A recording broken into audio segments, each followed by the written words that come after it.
Bismillahirrahmanirrahim. Assalamualaikum warahmatullahi wabarakatuh. Hai teman-teman, apa kabar?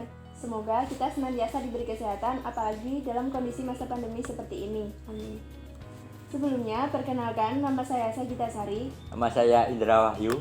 Dan saya Alia Maftatul Heriah, kami dari kelas 12 Multimedia 1 SMK Negeri 1 Karanganyar. Di sini kita akan mempresentasikan materi pendidikan kewarganegaraan bab 4, yaitu Dinamika Persatuan dan Kesatuan dalam konteks Negara Kesatuan Republik Indonesia. CAT NKRI, konsep negara kesatuan atau unitarisme. Negara kesatuan sering juga disebut sebagai negara unitaris, unity, yaitu negara tunggal atau satu negara yang monosentris atau berpusat satu, terdiri hanya satu negara, satu pemerintahan, satu kepala negara, satu badan legislatif yang berlaku bagi seluruh wilayah negara. Hakikat negara kesatuan yang sesungguhnya adalah kedaulatan tidak terbagi, baik keluar maupun ke dalam, dan kekuasaan pemerintah pusat tidak dibatasi. Yang kedua, yaitu karakteristik NKRI. Pembentukan negara kesatuan bertujuan untuk menyatakan seluruh wilayah Nusantara agar menjadi negara yang besar dan kukuh dengan kekuasaan negara yang bersifat sentralistik.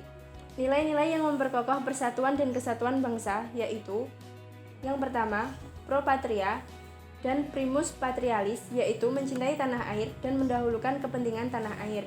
Yang kedua, jiwa solidaritas dan setia kawan. Yang ketiga, jiwa toleransi dan tenggang rasa antar agama, antar suku, antar golongan, dan antar bangsa. Yang keempat, jiwa tanpa pamrih dan tanggung jawab. Dan yang terakhir, jiwa kesatria dan kebesaran jiwa yang tidak mengandung unsur dendam. Persatuan dan Kesatuan Bangsa Indonesia dari masa ke masa. Yang pertama adalah Persatuan dan Kesatuan Bangsa Indonesia pada masa Revolusi Kemerdekaan 18 Agustus 1945 sampai 27 Desember 1949. Pada periode ini bentuk negara Republik Indonesia yaitu kesatuan dengan bentuk pemerintahan republik serta dipimpin oleh seorang presiden.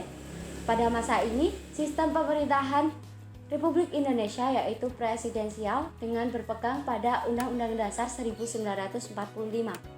PPKI dalam Undang-Undang Dasar 1945 mencantumkan 2 ayat aturan tambahan yang menegaskan bahwa 1. Dalam 6 bulan sudah berakhirnya peperangan Asia Timur Raya, Presiden Indonesia mengatur dan menyelenggarakan segala hal yang ditetapkan dalam Undang-Undang Dasar. Yang kedua, dalam 6 bulan setelah MPR dibentuk, majelis itu bersidang untuk menetapkan Undang-Undang Dasar. Untuk melawan propaganda Belanda pada dunia internasional, maka pemerintah Republik Indonesia mengeluarkan 3 buah maklumat. Yang pertama, Maklumat Wapres 6 Oktober 1945. Yang kedua, Maklumat Pemerintah 3 November 1945. Dan yang ketiga adalah Maklumat Pemerintah 14 November 1945. Gerakan separatis dengan tujuan mendirikan negara baru. Yang pertama adalah pemberontakan Partai Komunis Indonesia atau PKI Madiun 1948. Terjadi pada 18 September 1948 dipimpin oleh Musso. Tujuannya yaitu ingin mengganti dasar negara Indonesia dengan Komunis 5 Soviet Republik Indonesia.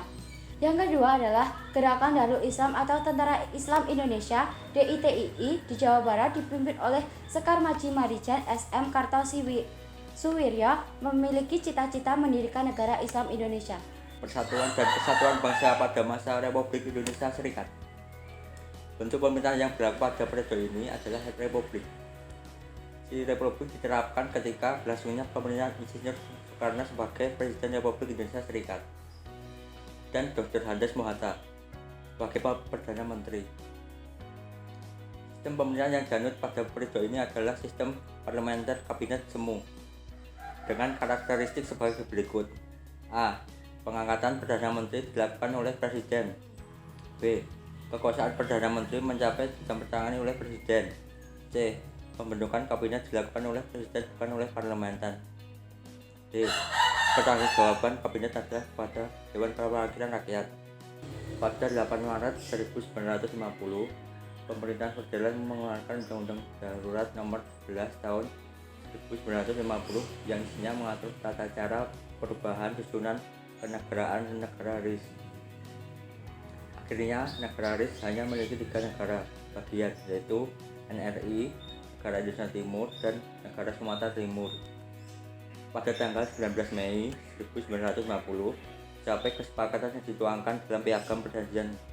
Disebutkan pula dalam perjanjian tersebut bahwa Negara Kesatuan Republik Indonesia menggunakan Undang-Undang Dasar baru yang merupakan gabungan dua konstitusi yang berlaku, yakni Konstitusi Inggris dan juga Undang-Undang Dasar 1945 yang menghasilkan UUDS 1950. Pada masa Republik Indonesia Serikat juga terdapat gerakan-gerakan separatis yang terjadi di beberapa wilayah Indonesia, antaranya A. Gerakan Angkatan Perang Ratu Adil, B. Pemberontakan anti-ISIS di Makassar, C. Gerakan Republik Maluku Selatan. Sekian presentasi dari kami. Apabila ada salah kata, kami mohon maaf. Ambil baiknya dan buang buruknya. Wassalamualaikum warahmatullahi wabarakatuh.